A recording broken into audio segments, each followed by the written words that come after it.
Sa layuning maibsan ang pasanin ng mga magsasaka, isinagawa ng Bangsamoro Government at ng Ministry of Agriculture, Fisheries and Agrarian Reform ang ikalawang BARM EO 75 Distribution of Certificate of Land Ownership Awards para sa mga agrarian reform beneficiaries. Pinangunahan ni BARM Chief Minister Abdulrauf Makakuwa ang pamamahagi ng CLOA, Regional Condonation at Release of Mortgage Certificates.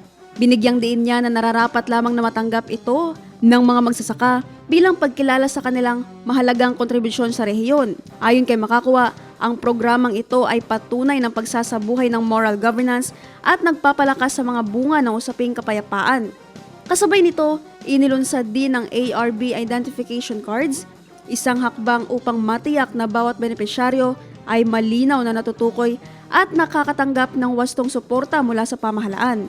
Tiniyak ng Bangsamoro Government na patuloy itong magsusumikap, katuwang ang MAFAR, Department of Agrarian Reform at iba pang partners para sa patuloy na pag-unlad at pagpapatatag ng mga komunidad sa BARMM.